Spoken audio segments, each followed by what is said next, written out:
what it is, y'all, we have got to talk about chapter 23 because we left off like a couple pages to the end of chapter 22 for a very good reason. So we know now that these gates have opened and these monsters have come out, and things just kind of aren't going well for anybody.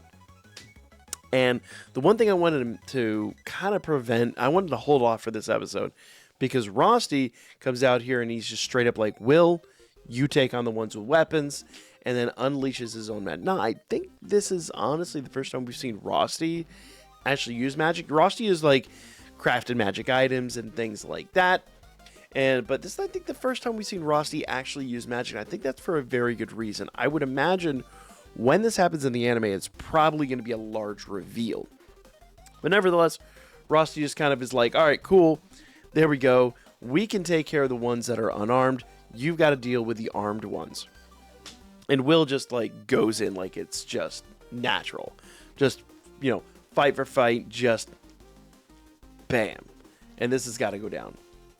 Now, this is the first chapter of 23, which I kind of wanted to include that other stuff here before I did it there, because we are just now in the middle of the fight. He and Will are, you can see, clashing with their blades. And that's like that Mage Slayer blade we learned about versus just Will with his regular sword.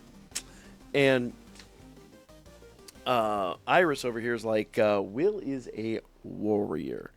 And yeah, it makes sense. He's like, if anyone can defeat the Mage Slayers, it is him. And we certainly hope. But we see that Magia, the head one, the one of the light magic. I think there's something interesting going on with him here, because he says, mobilize the dwarves and this carnage. Now, if you kind of look at this guy, he has a very dwarven look about him. I'm going to speculate, and I think this would be an interesting deep dive video if you guys want to see those. I've got a few of them lined up. I just haven't had a chance to get them all out yet. But I kind of suspect, based on what we've seen here, this guy might be half dwarf. We know he's not. So he could be tall enough, but I don't think so based on what little we've seen. I'd have to go back and rewatch the little bits of the anime that we saw to like kind of get the perspective. But I think he's too tall, and he's too, like, he's built a little differently. But with the beard and like how rough and rugged he kind of looks, I think there's a distinct possibility this guy might be half dwarf. Not full dwarf, but half dwarf. Because also remember, there's a mention that dwarves can't use magic, kind of like Will. Yet this guy seems to have, all this ability.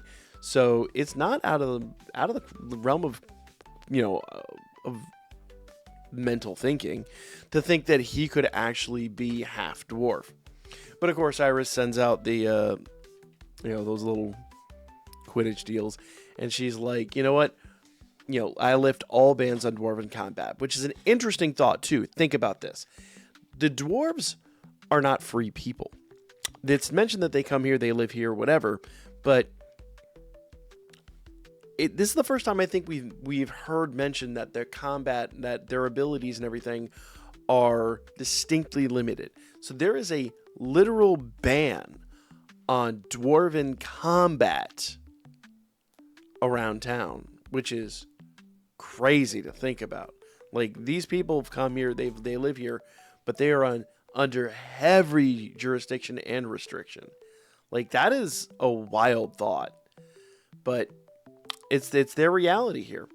So the dwarves have now had their, basically, all of their abilities just given back to them. Like, you know what? We need you. Help us. And even Workner goes in there and he's like, help us. We need you. And they're like, yeah, we're not here to help you guys, though. We're here to help Will. And, fair enough. Everyone's kind of treated him like trash. It is what it is. And one thing I do love is, as much as Edward is kind of seen as a very antagonistic character, he's actually out here in the middle of things. And he even mentions, let the dwarves handle the monster, or the armed monsters, and may just focus on the ones without weapons. You'll find out why here in a minute. This is a very smart tactic, because we already know that the swords and all that, they're called Mage Slayers for a very, very good reason. And he even challenges some of the students, everybody needs to get in there. And the students are like, are you out of your mind? the high mages got taken out by these guys. What are we going to do? But he's not wrong. Like, this is an all hands on deck thing. But Liana is just like, gotcha, bet, and just takes off. Goes out there. Now, remember, this is roughly the same thing she did when they first went to the dungeon that took out dozens of mobs. And here she does it, and she mentioned, she's like, the way that they're built, the way that this is going down, and how strong they are, it's going to take more than a hit. Remember, one hit took out dozens of mobs in the dungeon, and these dudes seem relatively unfazed. So it's going to take everything that they've got. Everything that they've got. And she even mentions, she's like, any magic that gets within a certain range of those weapons vanishes. Not just...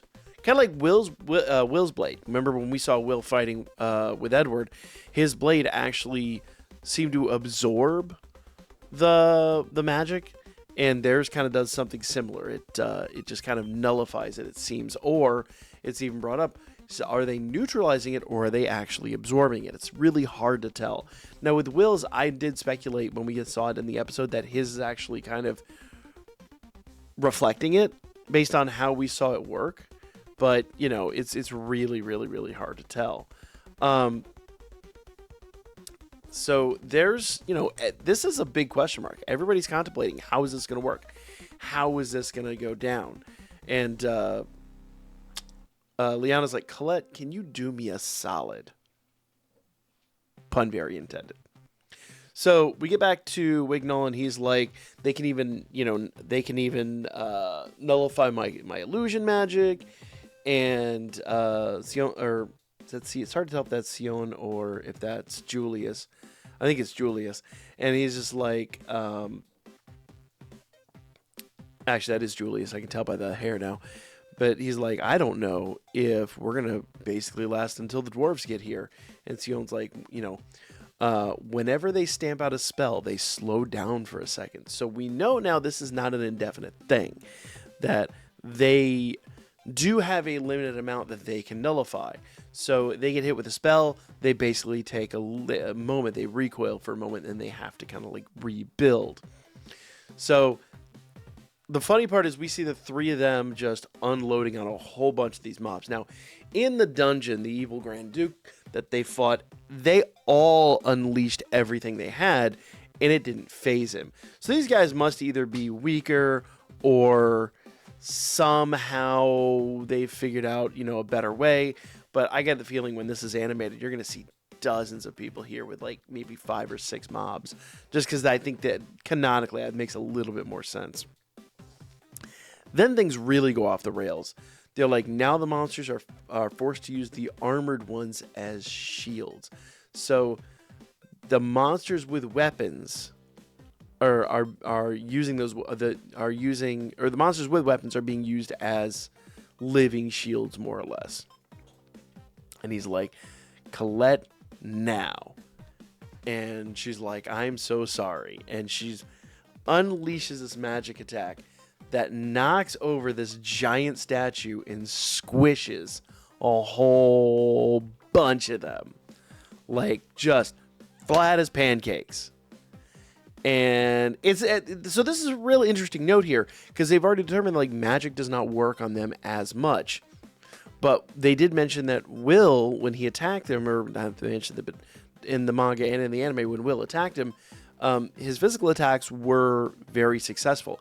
And probably the main reason that his main attack, the one that actually took down the Grand Duke, was effective is because predominantly it was a physical attack with a secondary magic effect. And so once they were, once the monster was cleaved in two, the magic then could kind of seep into where the damage had already been done. So the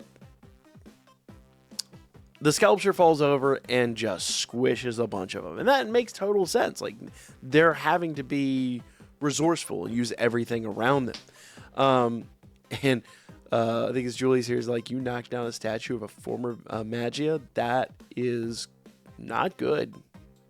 They mentioned it's going to like bad luck, like she just broke a mirror or something. But Wignall's like, a physical object that isn't imbued with magic can't be neutralized. Of course it can't, because they're neutralizing magic, right?